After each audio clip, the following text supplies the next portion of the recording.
Halo,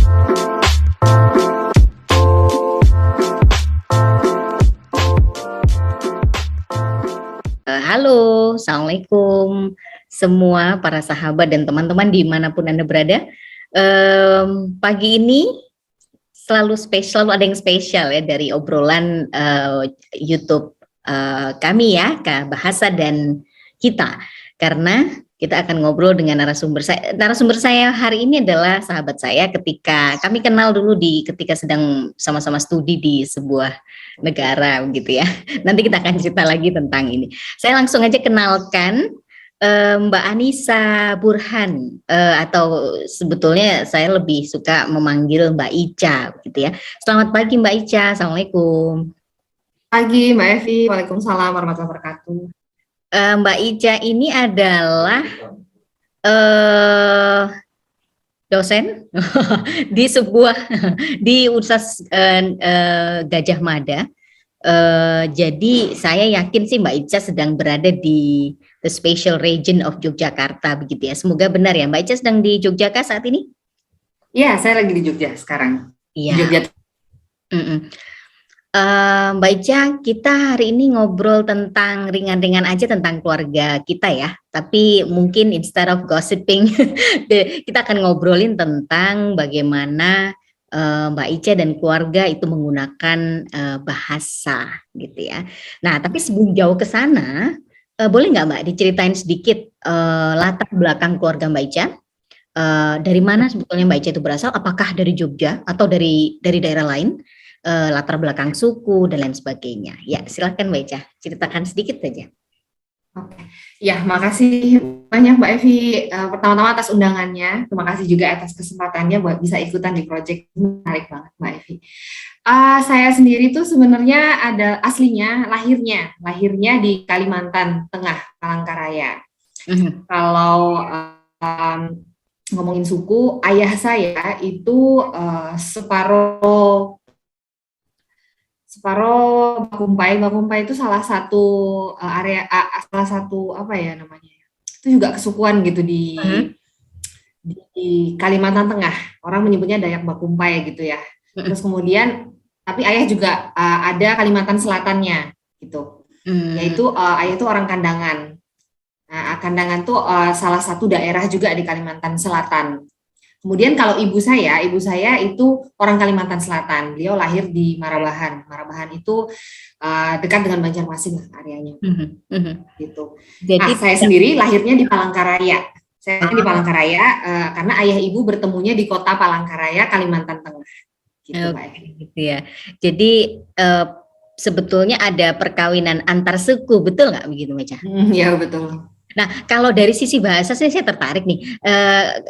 Kalau tidak salah di beberapa daerah, terutama mungkin di Kalimantan, di Sumatera juga ada antar suku itu berbeda bahasa. Apakah benar? Benar. Nah, jadi dalam hal ini kita bisa asumsikan bahasa ibunya, bahasa yang digunakan oleh mamanya Mbak Ica dan papanya Mbak Ica sebetulnya dua bahasa yang berbeda begitu ya?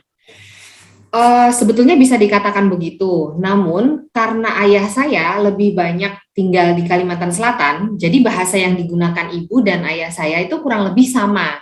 Cuman karena area tinggalnya berbeda, tetap ada sedikit perbedaan bahasa. Okay. Walaupun tuh logatnya sama, maksudnya itu sama, kadang-kadang kata kalimatnya sama, pengucapannya berbeda, gitu. Ya, tapi sama-sama menggunakan bahasa dari Kalimantan Selatan. Saat itu menjembatani komunikasi bagaimana sih?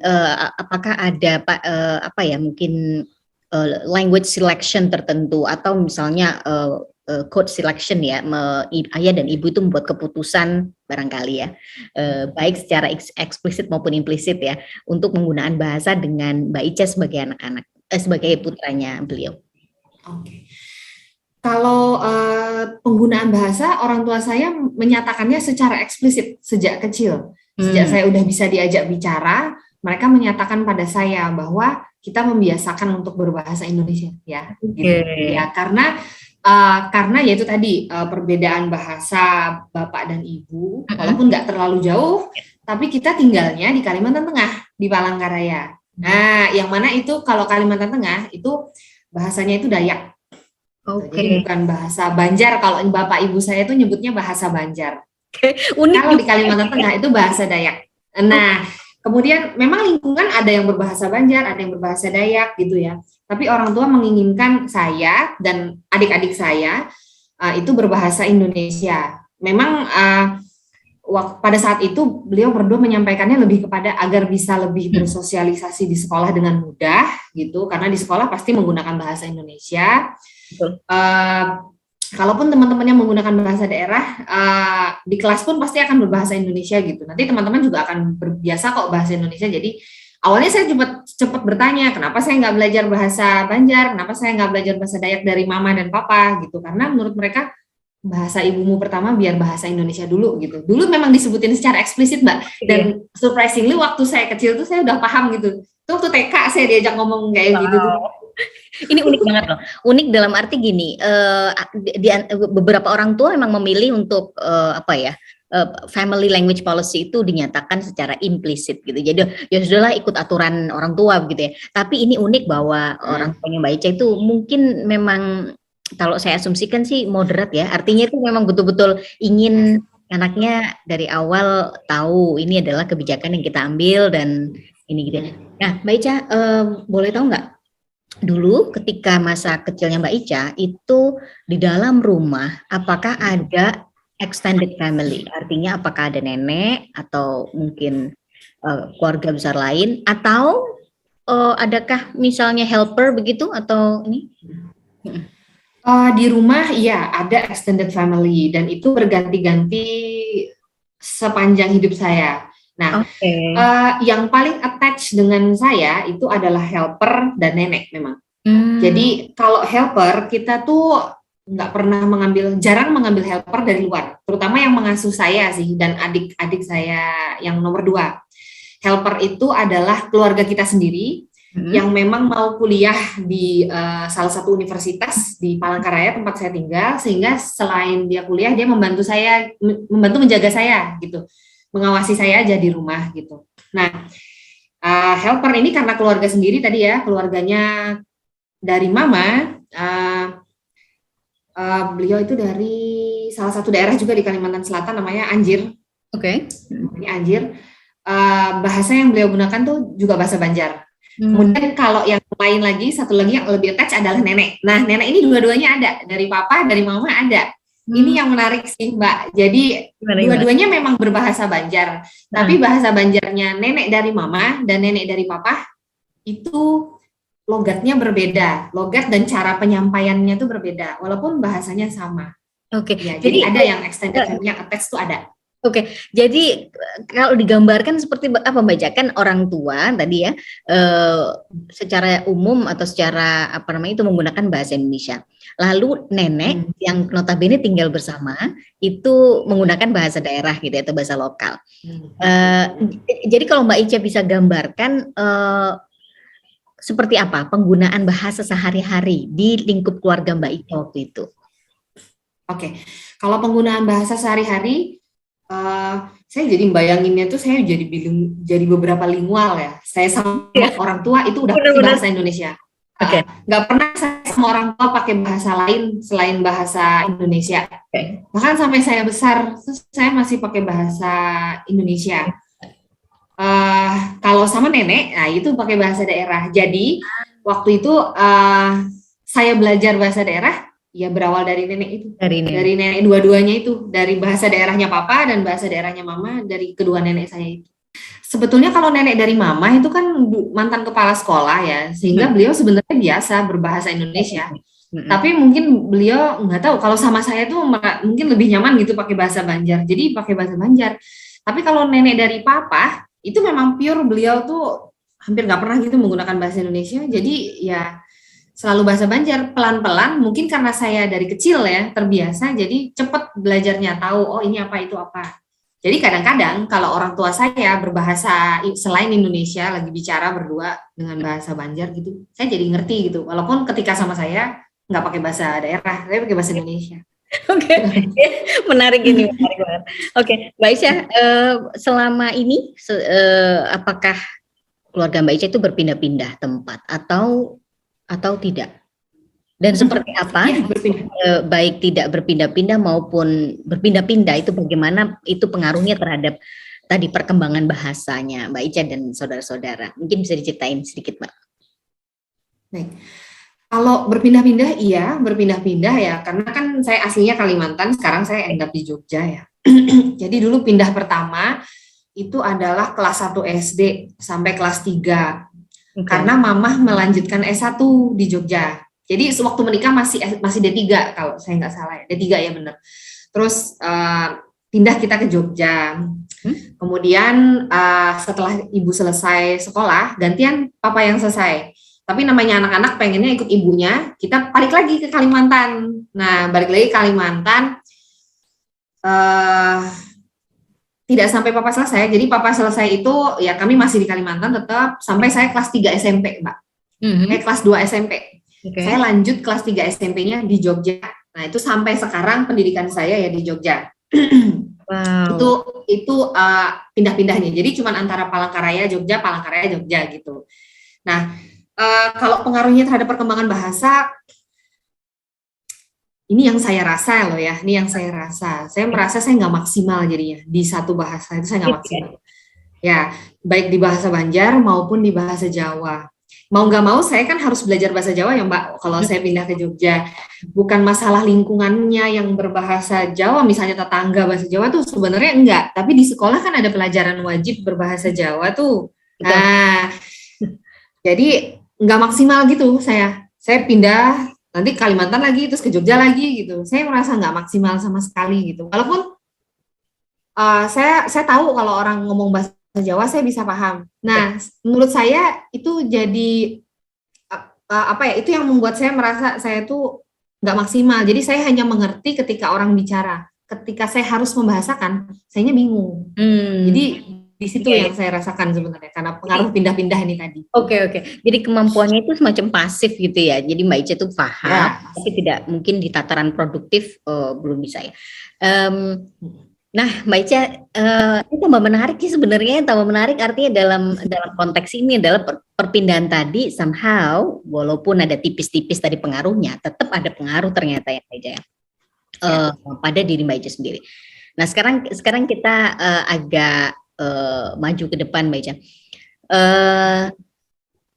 Apakah tadi Mbak Ica cerita family language policy atau kebijakan atau keputusan menggunakan bahasa apa diungkapkan secara sangat eksplisit ya oleh papa dan mama ya, oleh orang tuanya Mbak Ica. Nah, apakah itu juga berpengaruh pada polanya Mbak Ica sekarang gitu ya? Yang saya tahu Mbak Ica punya 2 putra dan putri ya, 1 putra sama 1 putri ya.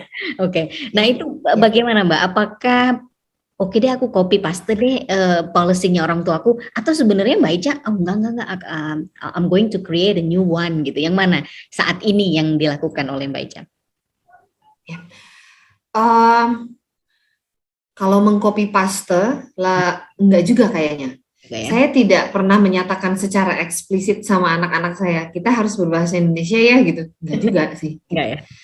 Secara otomatis saja Mbak, kita pakainya bahasa Indonesia. Kenapa? Itu tadi, saya nggak maksimal mau pakai bahasa daerah juga gitu. Bahasa Jawa juga nggak bisa. Suami saya pun begitu. Walaupun beliau aslinya Jogja sih, aslinya di Jogja. Nah, karena mungkin keluarga suami juga di rumah menggunakan bahasa Indonesia. Banyaknya gitu.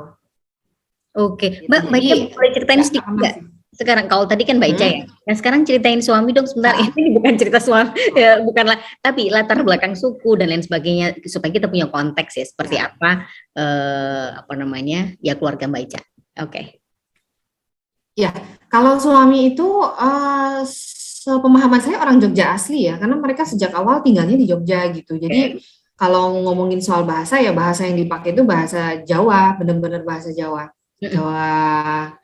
Bahasa Jawanya pun sebenarnya tuh kalau di keluarga suami ada yang mulai dari bahasa Jawa halus sampai kasar tuh mereka bisa semua. Wow. Kalau suami saya itu sama kayak saya setengah-setengah gitu. Jadi kadang tahu, bisa mengerti, kadang nggak bisa membahasakan. Tapi kalau suami saya lebih bisa membahasakan ketimbang saya gitu, karena ya tinggalnya kan nggak pernah pindah-pindah. Kalau suami saya di Jogja tuh Mbak Evi. Ya, jadi kalau Kalau suami ya itu latar belakangnya benar-benar asli Jawa sih, asli Jawa, Jogja lah, Jogja.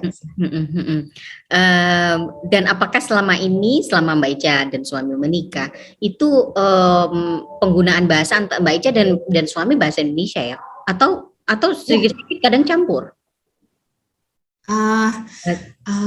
Enggak, bahasa Indonesia sih, Kadang-kadang aja tiba-tiba nyeletuk bisa pakai bahasa Jawa gitu. Kalau itu pun bahasa Jawanya bahasa Jawa yang tingkatannya paling kasar ya menurut tata bahasa Jawa ya, setahu saya paling kasar gitu. Sekarang itu kita cuma struggle ngajarin anak-anak karena ada pelajaran bahasa Jawa gitu. Tapi itu pun kan anak belajarnya sama gurunya gitu, jadi nggak apa-apa. Jadi tetap saya sama suami pakai bahasa Indonesia, Mbak. Oke. Dan itu yang kemudian menjadikan Mbak Ica secara implisit tadi ya, secara tidak langsung, oh ya udah nyamannya udah pakai bahasa Jawa, bahasa Indonesia secara dari kecil Mbak Ica tadi, kemudian suami juga, ya sudah akhirnya dengan anak-anak memilih untuk menggunakan bahasa yang sehari-hari memang Mbak Ica dan suami gunakan, yaitu bahasa Indonesia gitu ya. Oke. Iya Mbak. Nah, kedepannya gimana Mbak Ica? Mbak Ica ya kalau bicara nyaman, aku sih yakin ya sekarang Mbak Ica udah nyaman dengan, artinya yang paling penting dalam sebuah penggunaan bahasa itu kan kemudahan dan mungkin kenyamanan ya. Akan tetapi apakah kedepannya gitu ya Mbak Ica nggak ada angan-angan gitu dengan suami? Kalau sama suami sebenarnya tidak pernah kita bicarakan secara tadi eksplisit juga gimana ya bahasanya harus gimana gitu. Enggak sih, enggak pernah Mbak. Jadi mungkin karena pengalaman kami juga sih ya gitu. Jadi kayak biarlah bahasa tuh mengalir gitu. Saya sama suami itu sama-sama punya pemahaman yang sama kalau bahasa tuh bagian dari budaya, itu bagian dari cara berkomunikasi. Nah, yang kalau udah masalah komunikasi itu kalau kita selama pesan tuh tersampaikan dengan baik, it doesn't matter bahasanya apa. Kayaknya sih seperti itu ya. Selama ini kami mengalaminya seperti itu. Terutama kami sebagai orang tua ke anak-anak. Memang pakai bahasa Indonesia sih. Tapi Mbak tahu kan ya, anak-anak sekarang tuh terpapar banyak hal ya. Betul. Dari screen, dari teman-temannya, beberapa teman-temannya udah bisa bahasa asing, misal bahasa Inggris gitu. Kadang-kadang anak-anak mencoba gitu berbahasa Inggris. Kita balas dengan bahasa Inggris. Selama dia paham apa yang kita sampaikan, ternyata nggak apa-apa gitu. Jadi ya sudah, nggak apa-apa aja gitu. Toh kayak misalnya belajar bahasa tertentu tuh bukan sebuah kewajiban gitu kan. Jadi ya sudah, nggak kita paksakan untuk ayo harus tahu dulu nih bahasa ini sampai tuntas gitu. Enggak sih Mbak gitu. Karena mungkin pengalaman saya juga nggak pernah tuntas, suami saya juga nggak tuntas. Jadi yang kita pegang itu adalah yang penting pesan itu tersampaikan dengan baik gitu, apapun bahasanya. Betul. Yang penting anak-anak tidak ada gangguan komunikasi gitu ya, nggak ada masalah ketika mereka berkomunikasi. Betul. Ditambah lagi mungkin Mbak Ica tadi bener sih, sekarang katakanlah begini ya, alat-alat mesin-mesin penerjemah itu udah banget ya. Meskipun mereka nggak bisa bahasa daerah, tapi ternyata Google itu bisa membantu mereka ya. Ini terlepas dari baik atau buruk. Tapi zaman nampaknya memang sudah sangat berkembang, sangat pesat sehingga Mbak Ica ya, problem atau permasalahan dalam kebahasaan tadi menjadi sangat mudah untuk dicari solusinya gitu ya. Saya juga setuju di beberapa hal ini Mbak Ica. Nah, sekarang Mbak Ica, ini nih agak mungkin pertanyaannya agak perlu refleksi ya. Mbak Ica, menurut Mbak Ica pribadi, bahasa itu sebetulnya menunjukkan identitas nggak sih? Artinya gini, ini gampangannya ngomong gini, saya orang Jawa, bisa bahasa Jawa, dan seringkali dulu orang-orang dulu ya, maksudnya mungkin kakek nenek saya maksudnya, itu sering kali bilang, lek awakmu gak iso nganggo basa Jawa, ya awakmu tuh wong Jawa gitu ya. Maksudnya kamu tuh bukan orang dari suku tertentu itu kalau kamu gak bisa menggunakan bahasa dari suku tertentu itu. Akan tetapi lagi-lagi ada juga point of view yang saya juga setuju bahwa enggak kok, aku tetap orang Jawa loh, meskipun aku nggak bisa bahasa Jawa gitu. Jadi ini sekedar aku pribadi penasaran aja, Mbak Ica punya point of view seperti apa? Apakah bahasa itu menunjukkan identitas sukunya Mbak Ica? latar belakang. Like language tells you who you are as a and who you belong to gitu. Atau sebenarnya enggak juga gitu. Gimana Mbak Ica? Kalau menurut saya ini pandangan saya pribadi ya. Ya dong, kalau pandangan saya pribadi ya. Kalau menurut saya enggak. Kalau menurut saya itu bahasa bukan gambaran identitas seseorang ya. Karena identitas itu setahu saya enggak hanya dilihat dari bahasanya ya. Kita bisa lihat keluarganya, kemudian proses dia bersosialisasi seperti apa. Memang ada sih etnisnya mana. Nah, kalau etnis kan lebih tinggi lagi dari bahasa gitu. Betul. Yang itu kalau di Indonesia tuh kan karena kita begitu banyaknya provinsi, begitu banyaknya daerah, jadi banyak suku, banyak etnis, itu mau nggak mau tuh kan dia lahir di mana sehingga dia dianggap etnisnya dari sana, atau keluarganya, bapak ibunya, kakek neneknya mana, jadi dia etnisnya ngikutin bapak ibunya, kakek neneknya mana. Jadi kalau menurut saya identitas tuh nggak hanya dilihat dari bahasanya. Jadi saya lahir di Palangkaraya, mayoritas di sana orangnya Dayak. Sulit juga saya kalau mau bilang kalau saya orang Dayak gitu ya. Yeah. Tapi bisa jadi saya juga orang Dayak gitu. Tapi saya nggak bisa loh bahasa Dayak, saya bisanya bahasa Banjar. Kenapa? Karena orang tua saya dua-duanya orang Kalimantan Selatan, bahasanya bahasa Banjar gitu. Walaupun ayah separuh ada Dayaknya. Ayah saya nggak bisa bahasa Dayak. Ibu saya malah bisa. Saya malah bisa. Okay. Jadi saya kalau pulang ke Kalimantan, ke Palangkaraya, nemenin ibu saya, ketemu orang-orang, ibu saya lancar banget, fasih banget bahasa Dayaknya karena belajar. Karena bahasa kan juga bisa karena belajar, bukan hanya karena kita tuh lahirnya dari etnis mana, sehingga itu kadang-kadang nggak bisa menentukan identitas kita sih kalau menurut saya ya gitu. Tapi menurut saya kalau mau ngomong identitas pertama lihat keluarganya dulu gitu. Jadi nggak mesti lihat bahasanya. Jadi tadi kayak ibu saya tuh lancar bahasa Dayak, tuh saya belas nggak bisa. Sama kayak bahasa Jawa tadi, orang ngomong bisa saya ngerti, bahasain susah banget gitu, padahal orang tinggalnya lahirnya gitu. Betul. Oke. Menarik ya. Oke. Nah, jadi apa namanya Mbak Ica, itu yang apalagi tadi latar belakang keluarga Mbak Ica juga kompleks. Mbak Ica sendiri juga sekarang menikah dengan orang yang bukan dari suku yang sama gitu ya dan sebagainya. Dan saya kalau aku pribadi melihat itu sebetulnya gambaran dari mayoritas penduduk di Indonesia ya. Setuju nggak? Jadi border itu udah kayak kita semacam nggak ada lagi border ya kayaknya ya di negara kita ini. Makin kesini itu orang makin, sekali lagi tadi Mbak Ica cerita ibu itu bukan orang Dayak ya kan, tapi justru bisa ya dan sebaliknya papa sebetulnya ada darah Dayak tapi itu nggak bisa sama sekali dan lain sebagainya gitu ya.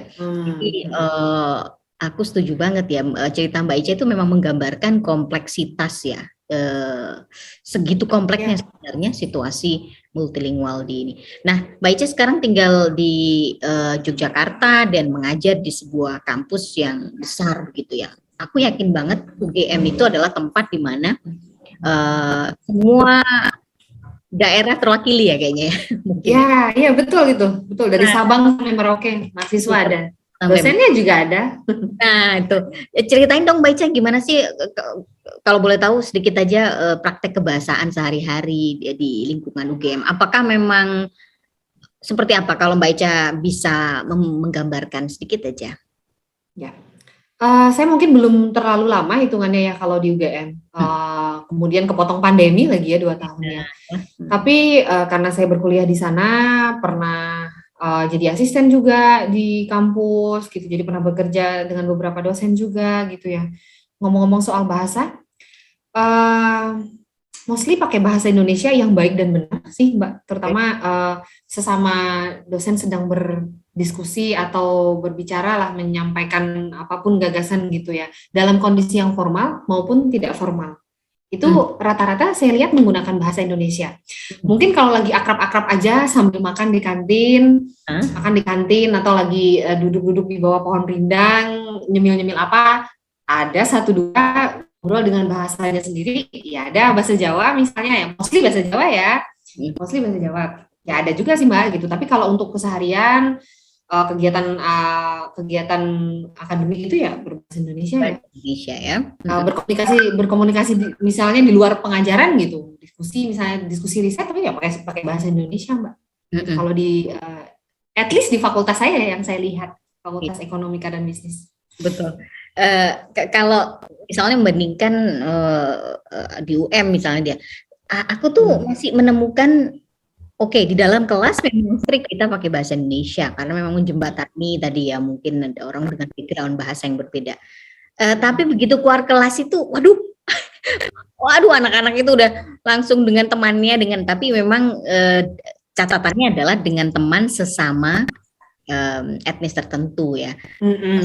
Tapi begitu mereka sudah bertemu dengan teman yang antar etnis, ya memang sih benar otomatis bahasa Indonesia digunakan. Nah Mbak Ica, sekarang terakhir nih terkait bahasa asing Mbak Ica, terutama di keluarga Mbak Ica. Tadi sedikit sudah ada bocoran sih ya, sudah ada sedikit gambaran tadi bahwa ya kayaknya welcome ya terhadap bahasa itu. Tapi apakah Mbak Ica ada serious effort, ada usaha yang serius gitu untuk mengenalkan anak-anak atau memajankan anak-anak ke bahasa asing? Ada, saya punya serious effort memang untuk mengajarkan bahasa asing kepada anak-anak.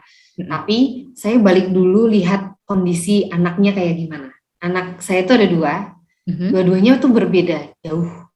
Yang pertama mungkin akan sulit kalau mau cepat-cepat bilingual, karena lihat tumbuh kembangnya kemarin ya, dia tuh sebenarnya ternyata saya awalnya menganggap anak saya speech delay, ternyata itu enggak gitu. Jadi memang saya lupa apa istilahnya, cuman ternyata memang enggak. Tapi memang anak seperti anak pertama saya ini kalau mau bilingual nanti dulu gitu. Lebih baik yakin dulu mau bahasa yang mana, bahasa Indonesia yang mungkin udah bener dulu, baru nanti dia bisa belajar bahasa Indonesia. Beda sama anak saya yang nomor 2. Kalau anak saya nomor 2, jalan bareng bisa. Belajar bahasa asing, bahasa Inggris ya, belajar. Dia juga bisa bahasa Jawa sekarang. Yang paling bawah, dia bisa bahasa Jawa sekarang, dan itu cepat gitu. Jadi saya lihat ke anaknya. Tapi kalau ditanya apakah saya akan punya serious effort untuk bahasa asing, punya. Cuman akan berbeda program antara anak pertama dan anak kedua mungkin, Mbak. Itu lihat kondisi anaknya atau juga kayak gimana sih, Mbak Evi. Menarik yang anak kedua. Ya, itu cepat. Raina ya? Ya, Raina. Nah, wah ini keren banget kalau dia bisa dia bisa fleksibel menggunakan bahasa asing dan juga bahasa lokal. Kalau bahasa Indonesia tentu ya, karena memang baca menggunakan bahasa itu as a primary language. Nah kita akan tunggu ya nanti ke depannya ya. Nanti semoga someday udah bisa, mungkin 2-3 tahun ke depan, siapa tahu bisa ngobrol dengan Raina di YouTube channel ini ya, untuk ya seperti apa. Tapi so far anak-anak nyaman-nyaman aja ya Mbak Ica ya dengan pola asuh kebahasaan yang diterapkan Mbak Ica sama suami, aman-aman aja ya anak-anak? So far alhamdulillah aman ya. Kami berdua yang mengikuti perkembangan anak-anak. Jadi kita bukan dari kita, maksudnya kayak pokoknya harus bahasa Indonesia misalnya. Ketika anak-anak nggak berbahasa Indonesia, kita terus nggak nanggepin atau kita terus memperbaiki. Saya takut kondisinya jadi tegang, jadi apaan sih ini kan di rumah gitu. Jadi kita mengikuti anak-anak. Kadang-kadang yang setelah sekolah nih, anak saya yang pertama mulai ngerti gitu bahasa Jawa, bisa dia diajak ngomong gitu. Terus kalau yang nomor 2 itu mah belum sekolah, padahal tuh belum sekolah, ya bisa dia 3-tiganya berjalan, bahasa Indonesia, bahasa Inggris sedikit-sedikit, bahasa Jawa sedikit-sedikit, udah bisa kalau itu. Jadi kalau ditanya seperti itu lebih ke kita ngikutin perkembangan anak-anak sambil mengarahkan ya Mbak, tentunya ya kalau misalnya ada yang salah, ada yang kurang tepat penggunaannya gitu ya, itu ya kita arahkan gitu. Karena saya cukup punya pengalaman salah berbahasa itu juga dampaknya nggak nyaman gitu. Jadi ada salah ngomong, ada yang ngasih tahu gitu, nggak apa-apa sih dikasih tahu tuh oke gitu. Cuman kadang-kadang kan cara ngasih tahu orang berbeda-beda tuh. Cara ngasih orang berbeda-beda. Nah, mungkin hal-hal seperti itu yang mungkin pengen kita jaga dari sekarang, dari anak-anak. Ya, istilahnya kalau misalnya ingin berbahasa Jawalah dengan baik dan benar. Kalau mau berbahasa Indonesia, ya berbahasa Indonesia lah yang baik dan benar. Kalau mau berbahasa Inggris juga ya dengan baik dan benar gitu. Saya tuh kenapa apa namanya begitu ya pemikirannya tuh karena ya itu tadi punya pengalaman mungkin kurang nyaman kalau salah ketika bahasa atau menggunakan bahasa daerah atau berbahasa Inggris gitu. Atau kadang berbahasa Indonesia ada salah gitu. Nanti ada yang ngasih tahu gitu ya. Kadang-kadang cara ngasih tahu orang itu nggak nyaman gitu. Nah, itu yang pengen saya jaga. Waduh Mbak Ica, thank you so much ya Mbak Ica. Ini sebenarnya masih mau ngobrol-ngobrol banyak lagi karena apa ya? Lagi-lagi kalau ngobrolin bahasa itu kan kita kayak ngobrolin diri sendiri kan, yang sehari-hari kita gunakan. Anyway, sekali lagi terima kasih sudah berkenan untuk mampir di rumah kami, Bahasa dan Kita. Semoga nanti ada obrolan-obrolan berikutnya, Mbak Ica semoga tetap berkenan ya untuk kita ngobrolin hal lain masih seputar mungkin perkembangan Raina ke depan seperti apa itu yang Iya, insya Allah. Oke. Thank you so much. Kita akhiri obrolan kita pagi hari ini. Semoga bermanfaat teman-teman dan para sahabat semua. Assalamualaikum warahmatullahi wabarakatuh.